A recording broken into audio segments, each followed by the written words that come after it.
Welcome, everybody. So, good afternoon. I'm Francisco. And this is Ohad. And we are going to present Omid, a transaction manager for HBase. First of all, I'm going to introduce some background and basic concepts. Then I will show you some use cases for Omid. Then I will present the architecture and how we manage transactions with Omid. And then Ohad will introduce high availability and performance. So with the advent of big data, many applications introduce low latency and incremental data processing as main requirements for the underlying software infrastructure where they run. For example, in the Percolator paper, Google describes how they drastically improved the freshness of their old MapReduce-based web index by rewriting it using an incremental processing approach.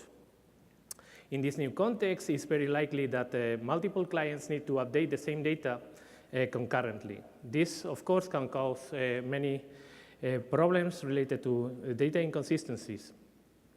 The solution is pretty clear and is very well known, and is transactional access to data.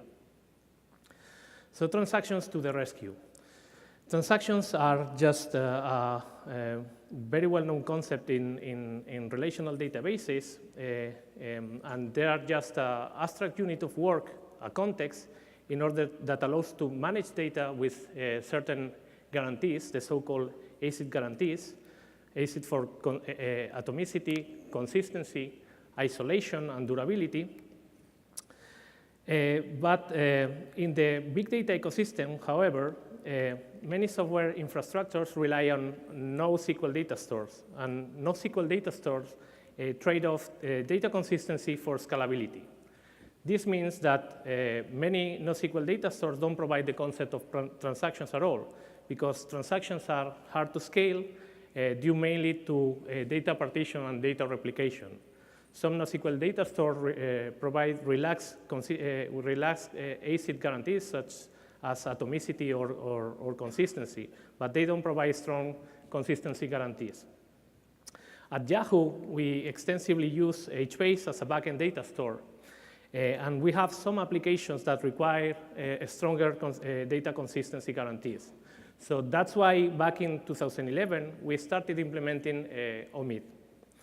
Omid is a transaction manager, a flexible, reliable, high-performant, and scalable transaction manager that allows big data application running on top of HBase to have ACID guarantees when they are executing. So why use Omid? First of all, the framework simplifies the life of application developers. So now application developers can trigger multi-row and multi-table transactions on top of HBase through a very simple and well-known interface based on the interface provided on the interface that are already present in the relational databases, the very well-known begin, commit, and rollback, and based also for data access in the interfaces provided by HBase. The second reason is that the framework offers very good performance and reliability.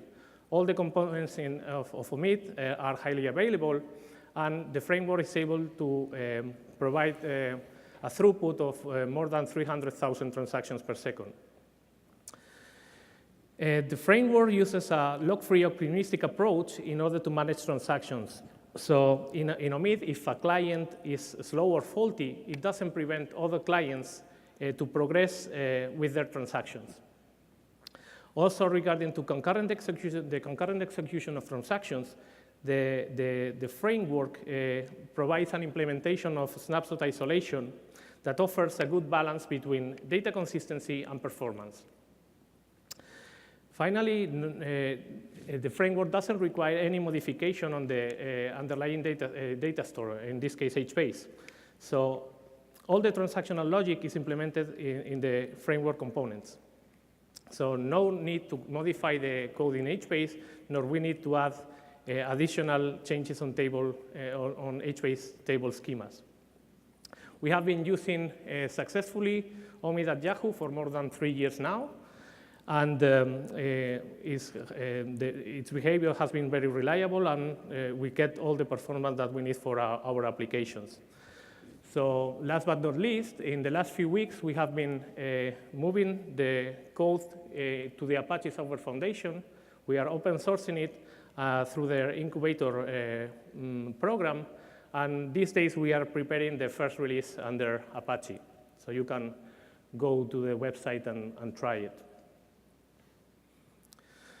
So Snapshot Isolation is at the core of the Omid framework. So Snapshot Isolation is a very well-known isolation level in relational databases. In Snapshot Isolation, each transaction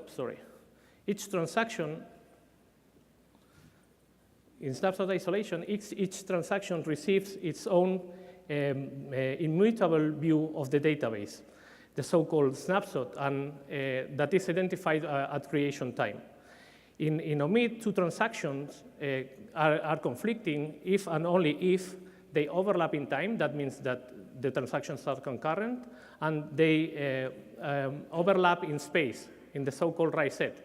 The write set is the set of cells that a transaction writes along its lifespan.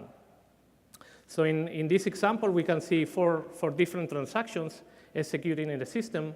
If we take a look at transaction 1 and 2, they are concurrent transactions. They overlap in time. But if we take a look at the write set, they don't conflict because they don't write to the same cells in the same rows. However, transaction 2 and transaction 3 are also concurrent, but they write to the same cell in row 4. So under the rules of Snapshot Isolation, this is not possible. So that means that one of the transactions should be aborted, and the other can continue with the execution. Finally, transaction 4 doesn't conflict in time. It's not concurrent to the other transaction, so it can progress without any problem. Regarding the use cases, the first use case we are going to present is Sieve. Sieve is the system that powers the next generation of search and personalization products at Yahoo. It's a highly customizable pipeline for document ingestion and processing, offering latencies of just a few seconds or minutes. All the tasks in this pipeline,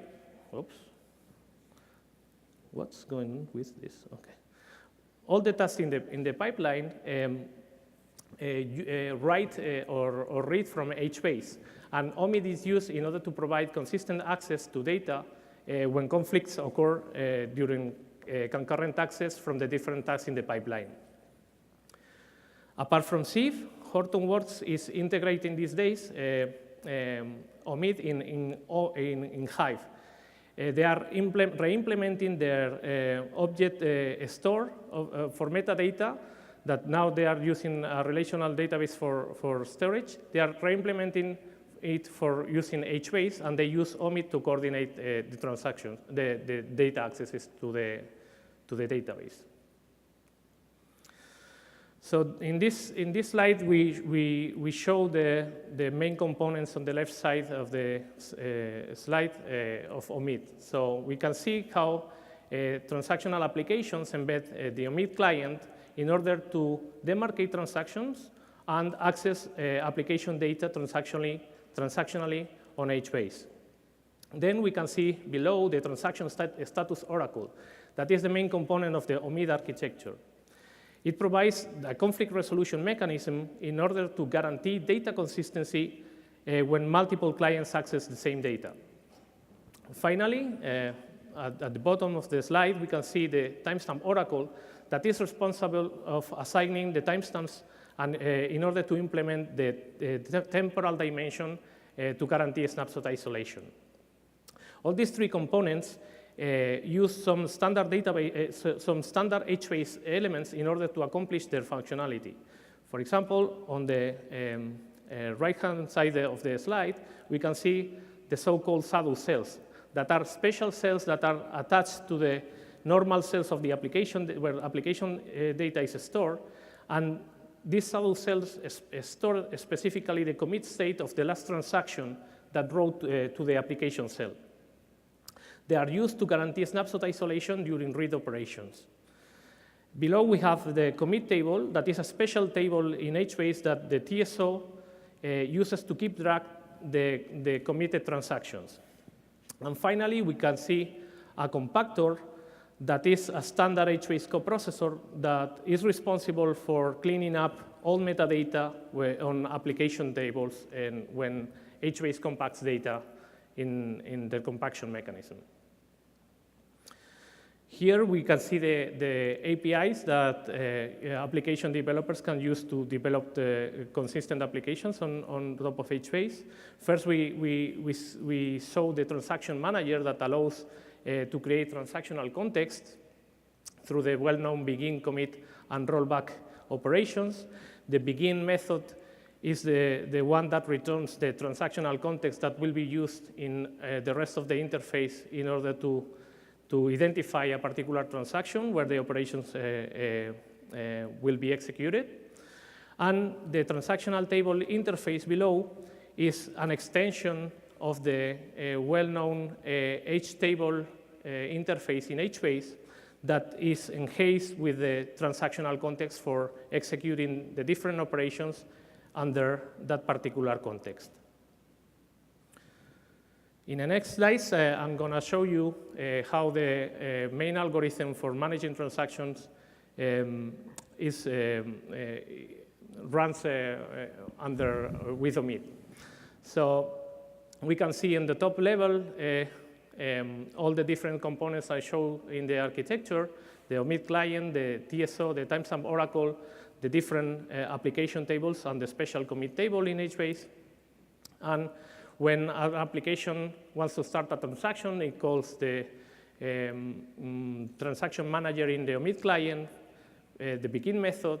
This begin method is delegated to the TSO, and the TSO gets a start timestamp from the timestamp oracle. This start timestamp identifies the transactional context. It's a transaction used as a transaction identifier, and it comes back to the client and then to the application. From that point on, the application is able to execute read-write operations under that particular context directly on the HBase tables. So, for example, when the application performs a read operation, in order to get the right results for the transactional context, we use the start timestamp in order to identify the right data value to return to the client. Regarding write operations, the Omid client is responsible to build the right set for the transaction. The right set is just the set of cells that the application updates or creates during its lifespan. So when the application finishes with all the logic actions on the database, the writes and reads, it's ready to commit. So it contacts the client, it passes the transactional context, and when the client contacts the TSO, it adds the right set to the method call. So with the right set, the TSO is able to check with a conflict map that stores in memory if that particular transaction conflicts with other concurrent transactions that are executed at the same time. If there are no conflicts, as in this example, the TSO contacts the timestamp oracle in order to get a commit timestamp. And once the TSO receives the commit timestamp, it persists the commit details in the special table, in the commit table in HBase. After that, it returns the control to the Omid client, and the Omid client, before returning the control to the application, it performs two additional operations. First, it has to update the shadow cells for all the cells that are in the transaction write set with the commit metadata that, for that particular transaction. This will allow, for example, as I mentioned before, when a client is performing a read operation, to go to the right snapshot and return the right data to the application. And after updating the shadow cells, it can perform the cleanup of the entry that the TSO wrote in the commit table. And after that, it returns the result to the client, the result of the transaction to the client. And now Ohad is going to explain how we provide high availability in Omid. Okay, so thanks, Francisco. Hi, everyone. I'm Omid. So we'll start talking about high availability, and then I'll show a little bit scalability things that we did. So basically, high availability means that the system is highly available if there is no single point of failure in the system, where a single point of failure means a part of the system that when it stops working, all the systems stop working. Okay, so let's look at the architecture that we just saw. You see we have all the HBase part on the right-hand side. We see the Omid client, the transaction status oracle, the timestamp oracle. So let's try to see whether we identify some single point of failure. So all the HBase part is not because HBase is highly available. So we can know that all the tables that we use in HBase are highly available. So what about the client? So still, the Omid client, we don't really care about, because if a client crashes after a commit, then all this information is in the commit table, which is an HBase table. So we don't need to do anything, and if it crashed before a commit, then also we don't need to care about it because the transaction did not commit it. So actually, we have here two parts, the transaction status oracle and the timestamp oracle, that we need to take care of that will be highly available, because if one of them will stop working, then the whole system will be blocked and stop serving. Okay, so basically the common thing to do, and this is what people usually do, is use a primary backup technique. We have two TSO, for example, a primary TSO, a backup TSO. Both of them are running concurrently. The primary is serving, and the backup is just waiting. Once in a while, it tries to see whether it can become the primary to stop serving, and that's it. Okay, and you can see that actually we have also a recovery state. This recovery state does the leader election. It decides which one is currently the leader, which TSO is currently the leader, which timestamp oracle is currently the leader, and also it provides information for the client to which TSO it should get connected to. Okay, the client is awake, wants to send request to the TSO. In there it can see this information, and in our implementation, we actually use Zookeeper. We actually use Znode in order to do all the list management, all the leader election, and also the information to store the information for the client. Okay, so we did that. We have a primary, we have a backup, we have a leader election, we have everything. So let's try to run the system and to see if it's working. So if you look at the example, so we have the same component that Francisco has before, but now we have two TSO. We have TSOP and we have TSOB, a primary and a backup. And in addition, in the right-hand side, you can see the data store and the commit table. Okay, so let's start going over the example and see whether it's working or not. Okay, it's a failing scenario, so it won't. So the app starts, it does a begin. Okay, the begin goes to the TSO goes to the timestamp oracle, and get a start timestamp 1. This is actually the ID of the transaction, the snapshot of the transaction. This is what the transaction will use during the run. So it gets an ID 1. And now it says, OK, I want to write to key number 1, value number 1. And this write directly goes to the data store. OK, and what it does is actually write key 1 maps to value 1 with ID 1, with version 1. HBase is multi-version, so we can do it. And that's it. It's there. So we continue running. And now the client says, OK, I want to write a key K2 map to value V2. So again, it goes to the data store, and it writes K2 maps to V2. Okay, again, from version 1, you can see it down there. And now it says, OK, I want to commit. So it sends, I'm transaction number 1. I want to commit. My write state include K1 and K2 because this is the keys I modified. And the TSO does conflict analysis, says, OK, you can commit. And it goes to the timestamp oracle and asks to a commit ID. It gets a commit ID 2. And now it goes to the commit table and wants actually to write the commit. Okay, to persist the commit, that we'll know the transaction was committed, and this is its commit ID. But the problem is that during this write, you can see that the write is still on the way. It's not appearing in the commit table. TSO, hey, disappeared. The primary disappeared. It dies. And what happens now is that this write is still on the way, and the TSOB, the backup, start running, start serving. The client is connecting to the TSO, and the write is still on the way. Okay, so now the app, okay, I want to start a transaction again. So it goes to the TSOB, has to start a transaction. So it gets a timestamp oracle.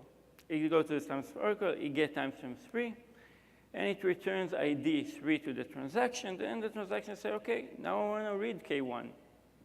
So it goes to the data store, it looks for K1, and it finds K1 maps to V1 that was written by transaction 1.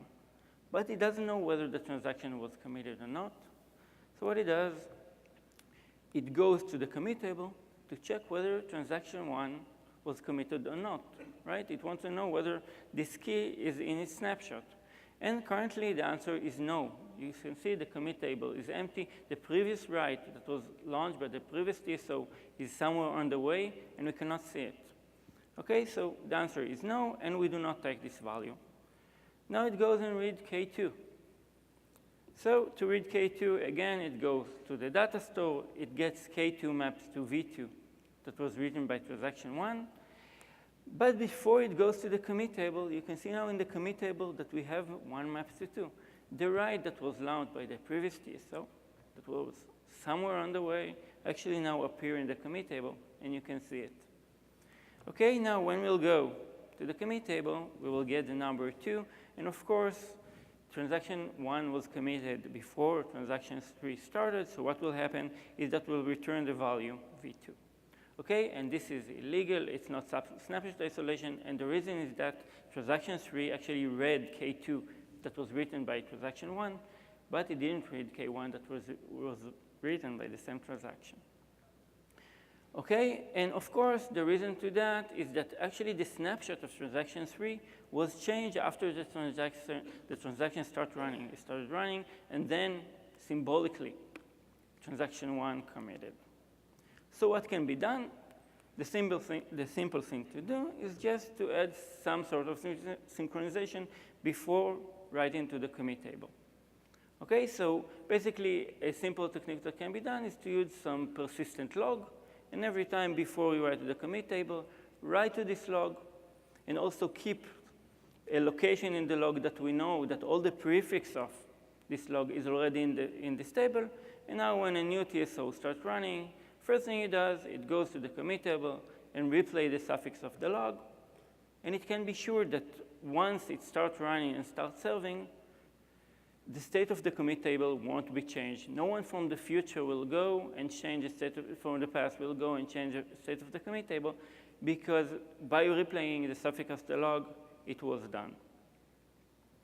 Okay, but the problem is that every time during the mainstream execution, before you run to the commit table, we need to go to this log somewhere and write this information to this log. And this is expensive, and we would like to avoid that. So let's see what we actually did. In here, we have a solution that do not incur any overhead in the mainstream execution. So let's replay the example that we just had again.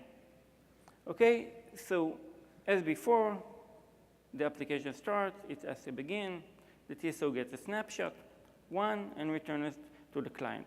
But now look that in addition to timestamp 1, we also get an E1. E is an epoch. Epoch means the first ID that the TSO ever provided to someone.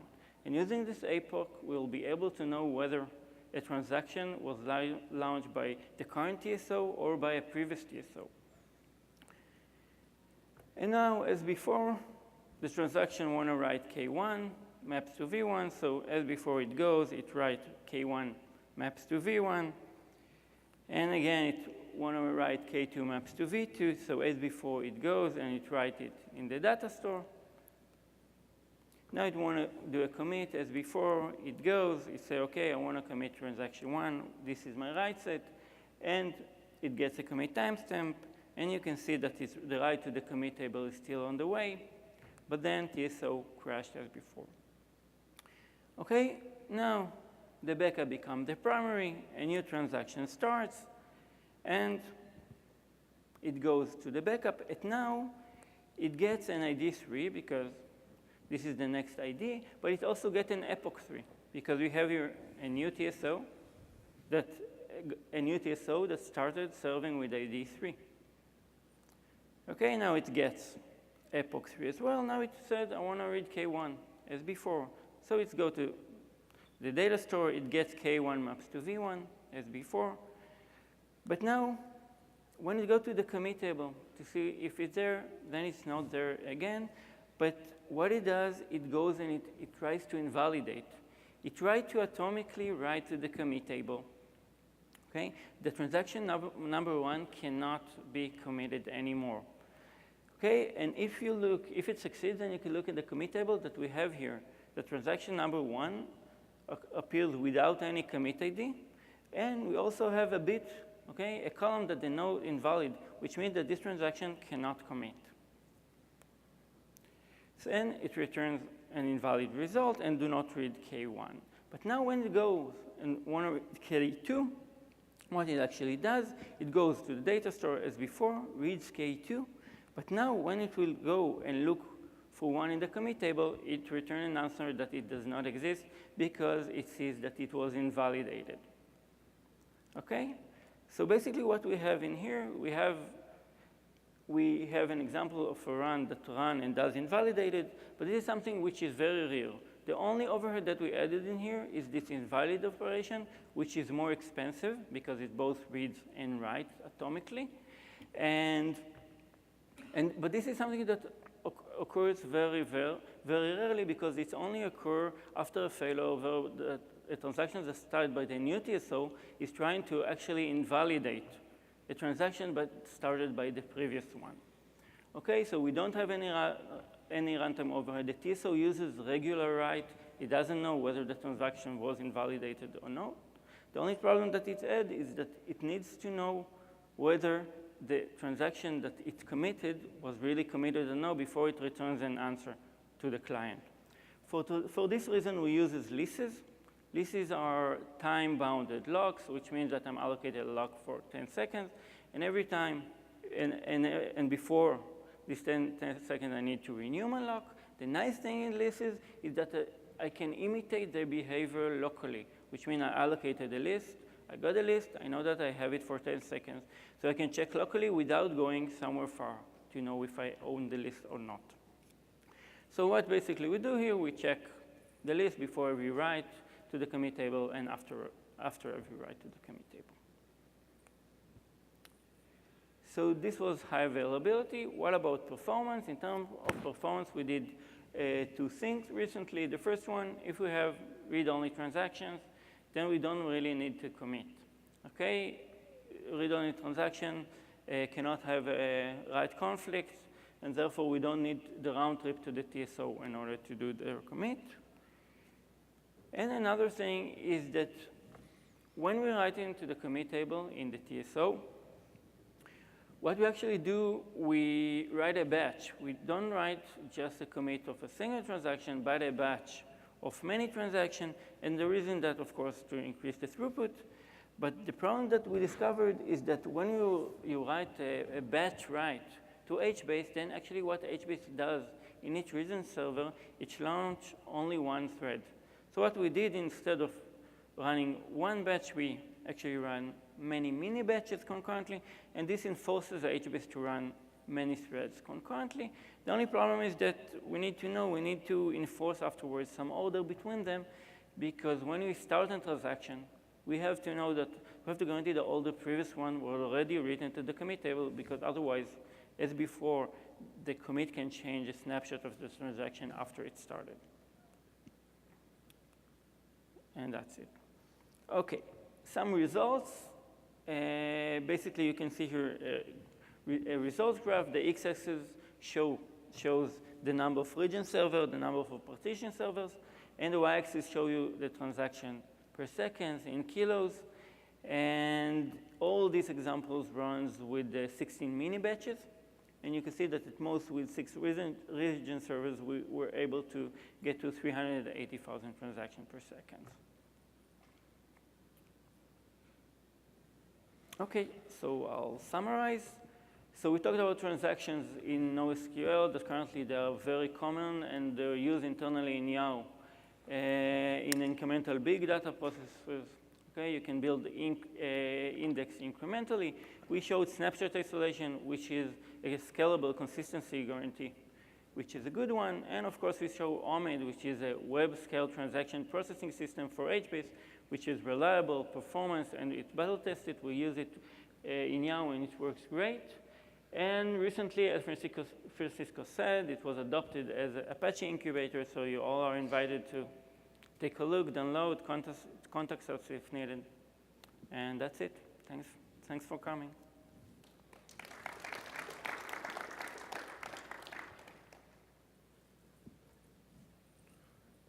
Any questions? No questions?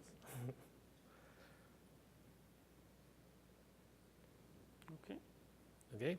Can you give us some sense of the performance between transactional high and non-transactional high? Between, sorry, can you repeat? Transactional high, Oh, transactional HBase and non-transactional HBase. Okay, so for reads, we have in latency basically an increment of 1 millisecond, more or less, in reads, because we need for the transactions, when reading the transaction, it needs to check a list of possible entries for the right snapshot to return to the client, to return the value. So that's normally 1 millisecond for a standard number of elements in the list. That should be very low. So that's more or less the latency that we have on read operations.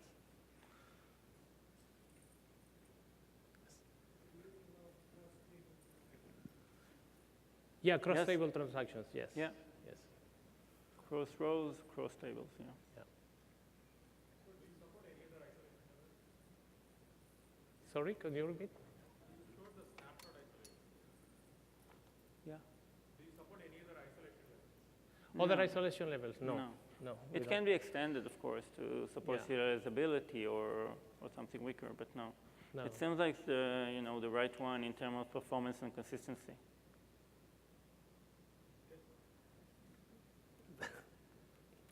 You?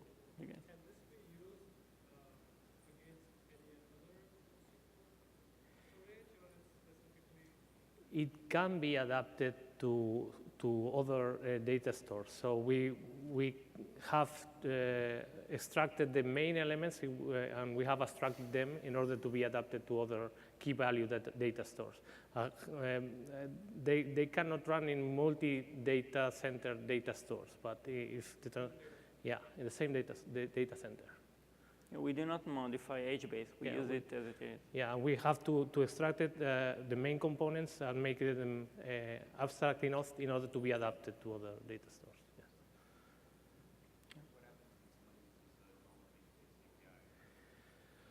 Yeah. Okay, good question. So basically, it can get some inconsistency. So if you are using a table that is transactional and you access with a normal API, you can get some data that it doesn't make sense for you, probably.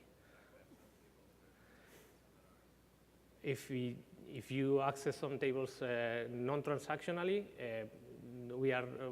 you can access probably with a normal HBase interface. You don't need to access with a transactional interface. As soon as you don't interact with that table transactionally, it's okay. The thing is that we're actually using the multi-version of HBase. We have the ID of the transaction, and you use it we exploit the multi-version in order to write this ID. And when you write it regularly, then you actually can override or change the state of next transactions. If you don't use the timestamp in HBase, it's okay probably for your application. But sorry, can you repeat?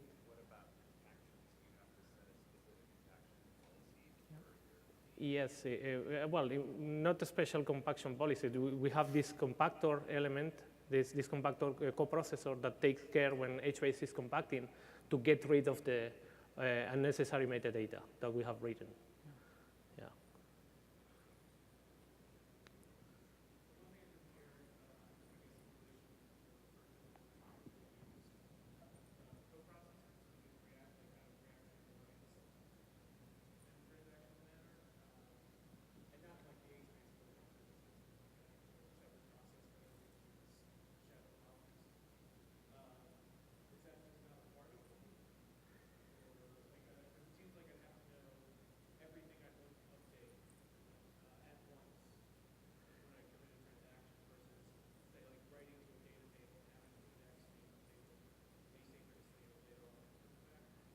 No, you don't need to know in advance what you are going to write. You can write whatever you want as soon as you do it that in a transactional table. So the shadow cells, every time that you write to a normal application data column, the shadow cells is managed by the client interface in an according manner. So you don't have to worry about that. And you don't need to know in advance which cells are you going to modify, or you need to modify.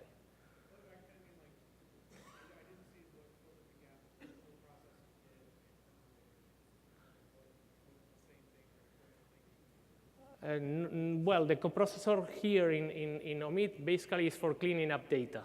So it's the only thing why we use the coprocessor, is in order to clean up stuff when compaction occurs. It's not in the same way as Percolator uses coprocessors. It has nothing to do. It's only for cleaning up data. So you can run multiple transactions on Omid. The only thing that will happen if you don't use the coprocessor is that you will get a lot of trash. You will get more and more trash every time. But if you plug in the coprocessor, that metadata will be cleaned up. Just as this thing. Yeah.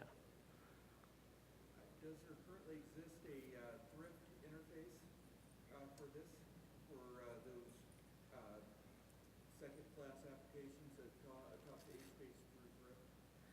No, we don't have a thrift interface. We use internally protobuf, but only for internal communication between the client and the server, but we don't offer anything externally to the application developers.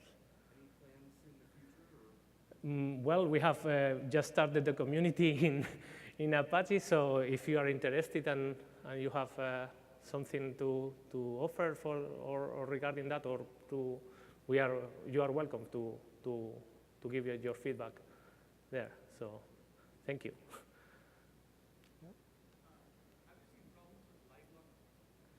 No, up to now, the system has been running for almost 3 years now internally in Yahoo, and we haven't seen any locking or blocks. Basically, you shouldn't have any live locking here. You Yeah. have a progress guarantee. You don't have a progress guarantee for each transaction, but you have a system guarantee. It's like lock-free algorithm. Guarantee that somewhere in the system will get managed to commit. The lock-free approach should make the system reliable for those clients that are error-prone and they can fail or they can slow other systems that use locking. Here, those clients are harmless for the system, so we don't use any lock in data. Looking at the architecture, it looks like the transaction server is a single instance. Yes. How do you deal with throughput issues and availability issues given that it's like we just missed that? Well, the availability issues is what Ohad has explained with in the talk. So basically, we have a primary backup approach, and for the throughput, at some point it will be a limit on that because we are using only a single process, single process for managing all the conflict resolution. Yes. It can be, we can get more than 300,000 transactions, but up to now for us, for example, at Yahoo internally, it's more than enough. So again, now it's open source, so if you want to provide some ideas or some requests, you are very welcome to join the community, basically. So you have the link there.